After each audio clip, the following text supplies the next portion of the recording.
Hello guys, இன்றைக்கி ஒரு இன்ஸ்டண்ட்டான sweet recipe பார்க்கலாம். ஸோ இது கம்மியான இன்க்ரீடியன்ஸ் தான் தேவைப்படும். இப்போ ஒரு பாத்திரத்தில் 300 ml வந்து மில்க் ஆட் பண்ணிக்கோங்க.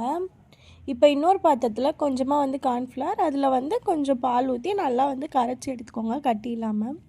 இப்போ ஸ்வீட்னஸ்க்கு தேவையான அளவுக்கு பால்லேயே சுகர் ஆட் பண்ணிக்கலாம். 2 ஸ்பூன் வந்து நான் இன்றைக்கி சுகர் ஆட் பண்ணியிருக்கேன். இப்போ இது நல்லா கொதித்ததும் இது கூட வந்து நம்ம கார்ன்ஃப்ளவர் கரைச்சி வச்சுருக்கிறத ஆட் பண்ணிக்கலாம். ஆட் பண்ணிவிட்டு கட்டி இல்லாமல் நல்லா இதையும் கலந்து விடுங்க. இப்போ இது கொஞ்ச நேரத்துலேயே நல்லா திக்காக வரும். ஒரு 5 மினிட்ஸ் நல்லா கலரிட்டு இதை ஸ்டவ் ஆஃப் பண்ணிக்கலாம். இப்போ ட்ரான்ஸ்ஃபர் பண்ணுற பாத்திரத்தில் கொஞ்சமாக வந்து பால் பவுடர் தூவிக்கோங்க. அப்போ தான் அடியில் வந்து ஒட்டாமல் வரும்.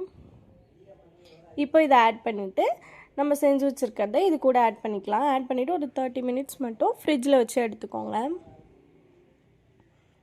எடுத்துகிட்டு இதை ஒரு தட்டில் ட்ரான்ஸ்ஃபர் பண்ணிங்கன்னா இந்த மாதிரி கேக் மாதிரி ரெடி ஆகிடும்.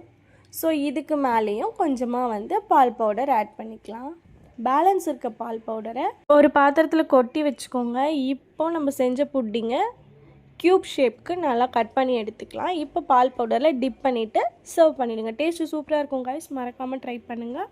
பிடிச்சிருந்தா லைக் பண்ணுங்கள், சப்ஸ்கிரைப் பண்ணிக்கோங்க. தேங்க்யூ.